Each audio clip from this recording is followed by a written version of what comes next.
Reading by Bologna Times. Homesick by Len Venable.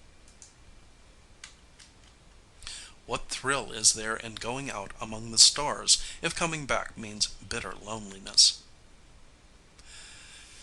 Frankston pushed listlessly at a red checker with his right forefinger. He knew the move would cost him a man, but he lacked enough interest in the game to plot out a safe move. His opponent, James, jumped the red disk with a black king and removed it from the board. Gregory, across the room, flicked rapidly through the pages of a magazine, too rapidly to be reading anything, or even looking at the pictures. Ross lay quietly on his bunk, staring out of the viewport. The four were strangely alike in appearance, nearly the same age, the age where gray hairs finally outnumber black, or baldness takes over. The age when the expanding waistline has begun to sag tiredly, when robust middle age begins the slow accelerating decline toward senility. A strange group to find aboard a spaceship, but then the Columbus was a very strange ship. Bolted to its outer hull, just under the viewports, were wooden boxes full of red geraniums and ivy wound tenuous green fronds over the gleaming hull that had withstood the bombardment of pinpoint meteors and turned away the deadly power of naked cosmic rays. Frankston glanced at his wrist chrono. It was 1 minute to 6. In about a minute, he thought, Ross will say something about going out to water his geraniums. The wrist chrono ticked 59 times. "I think I'll go out and water my geraniums," said Ross. No one glanced up. Then Gregory threw his magazine on the floor. Ross got up and walked, limping slightly, to a wall locker.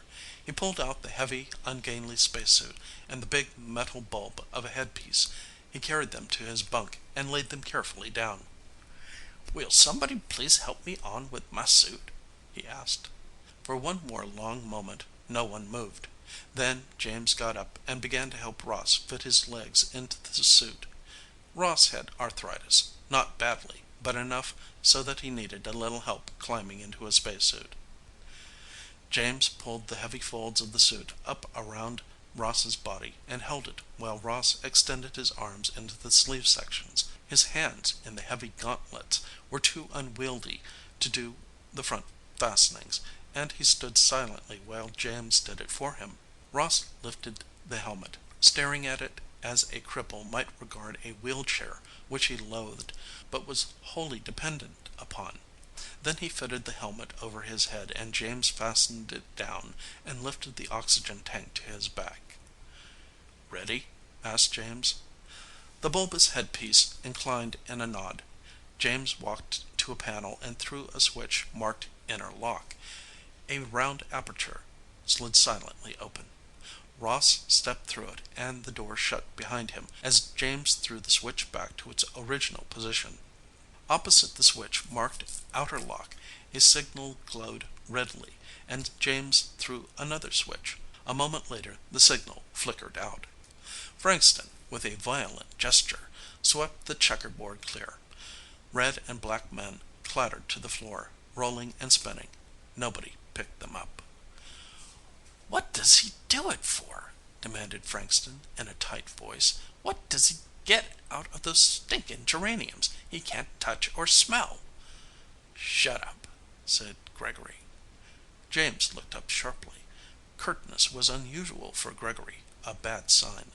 Frankston was the one he'd been watching, the one who'd shown signs of cracking, but after so long, even a psycho expert's opinion might be haywire.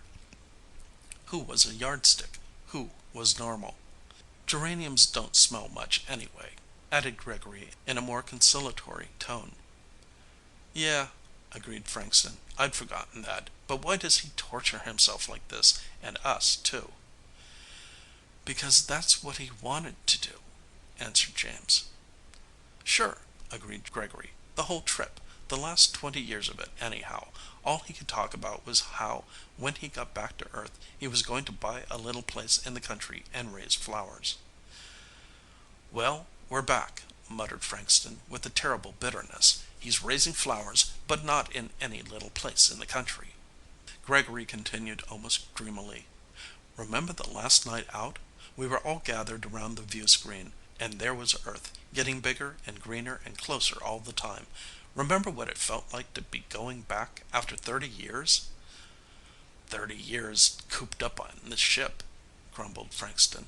All our 20s and 30s and 40s. But we're coming home. There was a rapt expression on Gregory's lined and weathered face. We were looking forward to the 20 or maybe 30 good years we had left, talking about what we'd do, where we'd live, wondering what had changed on Earth. At least we had that last night out. All the data was stashed away in the microfiles, all the data about planets with air we couldn't breathe and food we couldn't eat. We were going home, home to big, friendly, green Earth.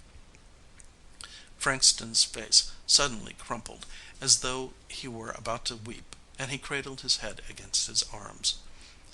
God, do we have to go over it all again? Not again tonight. Leave him alone, ordered James with an inflection of command in his voice. Go to the other section of the ship if you don't want to listen. He has to keep going over it, just like Ross has to keep watering his geraniums.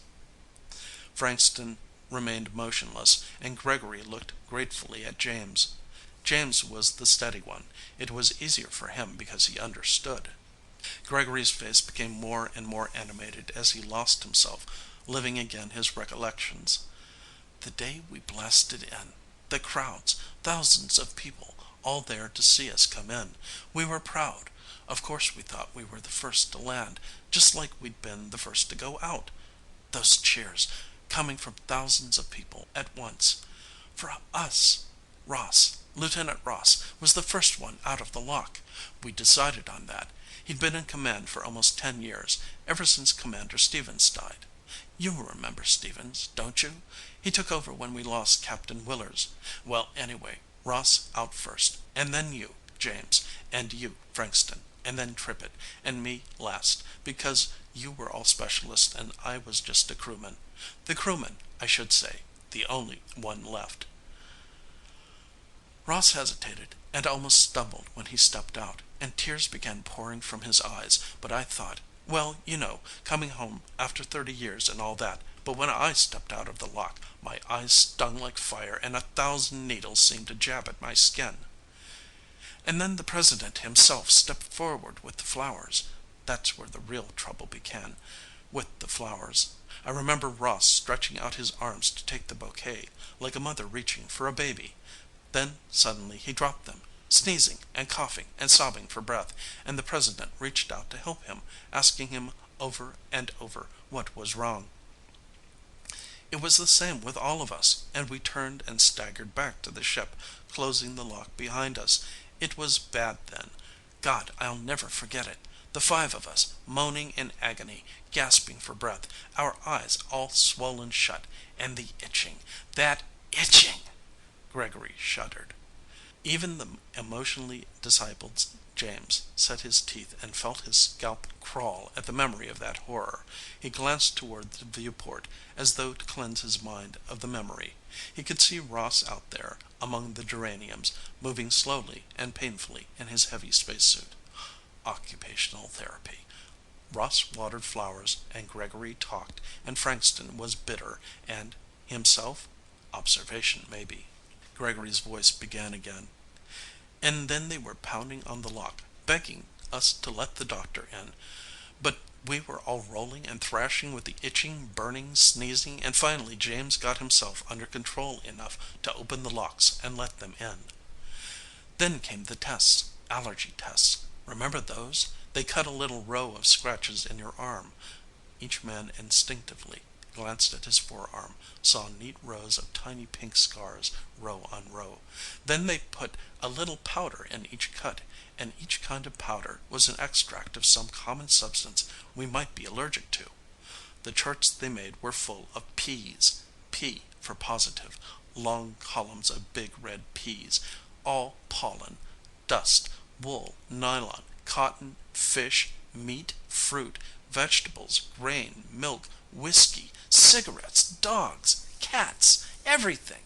And wasn't it funny about us being allergic to women's face powder? Ha! We were allergic to women from their nylon hose to their face powder. 30 years of breathing purified, sterilized, filtered air. 30 years of drinking distilled water and swallowing synthetic food tablets had changed us. The only things we weren't allergic to were the metal and plastic and synthetics of our ship. This ship. We're allergic to Earth. That's funny, isn't it? Gregory began to rock back and forth, laughing the thin, high laugh of hysteria. James silently walked to a water hydrant and filled a plastic cup. He brought Gregory a small white pill. You wouldn't take this with the rest of us at supper. You'd better take it now. You need it. Gregory nodded bleakly, sobering at once, and swallowed the pellet. He made a face after the water. Distilled, he spat. Distilled. No flavor, no life. Like us. Distilled. If only we could have blasted off again. Frankston's voice came muffled through his hands. It wouldn't have made any difference where. Anywhere or nowhere. No, our fine ship is obsolete, and we're old. Much too old. They have the space drive now. Men don't make 30-year junkets into space and come back allergic to Earth. They go out, and in a month or two they're back, with their hair still black and their eyes still bright and their uniforms still fit. A month or two is all. Those crowds that cheered us, they were proud of us and sorry for us because we'd been out 30 years and they never expected us back at all. But it was inconvenient for spaceport. Bitter sarcasm tinged his voice. They actually had to postpone the regular monthly transgalactic run to let us in with this big clumsy hulk. Why didn't we ever see any of the new ships either going out or coming back? Asked Gregory. Frankston shook his head. You don't see a ship when it's in space drive. It's out of normal space-time dimensions. We had a smattering of the theory at cadet school. Anyway, if one did flash into normal space-time, say, for instance, coming in for a landing, the probability of us being at the same place at the same time was almost nil. Two ships passing in the night, as the old saying goes. Gregory nodded. I guess Trippitt was the lucky one. You didn't see Trippitt die, replied James. What was it? Asked Frankston. What killed Trippitt? So quickly, too. He was only outside a few minutes like the rest of us, and 8 hours later he was dead. We couldn't be sure, answered James. Some virus. There are countless varieties. People live in a contaminated atmosphere all their lives, build up a resistance to them. Sometimes a particularly virulent strain will produce an epidemic, but most people, if they're affected, will have a mild case of whatever it is and recover. But after 30 years in space, 30 years of breathing perfectly pure, uncontaminated air, Trippitt had no antibodies in his bloodstream. The virus hit, and he died. But why didn't the rest of us get it? Asked Gregory. We were lucky. Viruses are like that. Those people talked about building a home for us, muttered Frankston. Why didn't they? It wouldn't have been any different, answered James gently. It would have been the same, almost an exact duplicate of the ship. Everything but the rockets. Same metal and plastic and filtered air and synthetic food. It couldn't have had wool rugs or down pillows or smiling wives or fresh air or eggs for breakfast. It would have been just like this. So, since the ship was obsolete, they gave it to us, and a plot of ground to anchor it to, and we're home. They did the best they could for us, the very best they could. But I feel stifled, shut in. The ship is large, Frankston. We all crowd into this section because, without each other, we'd go mad. James kicked the edge of the magazine on the floor. Thank God we're not allergic to decontaminated paper. There's still reading. We're getting old, said Gregory. Some day one of us will be here alone. God help him, then, answered James, with more emotion than was usual for him. During the latter part of the conversation, the little red signal had been flashing persistently. Finally, James saw it, Ross was in the outer lock. James threw the decontaminator switch and the signal winked out. Every trace of dust and pollen would have to be removed from Ross's suit before he could come inside the ship. "Just like on an alien planet," commented Gregory. "Isn't that what this is to us? An alien planet?" asked Frankston, and neither of the other men dared answer his bitter question. A few minutes later Ross was back in the cabin, and James helped him out of his spacesuit. "How are the geraniums, Ross?" asked Gregory. "Fine," said Ross enthusiastically. "They're doing just fine." He walked over to his bunk and lay down on his side so he could see out of the viewport. There would be an hour left before darkness fell, an hour to watch the geraniums. They were tall and red and swayed slightly in the evening breeze. End of Homesick by Lynn Venable.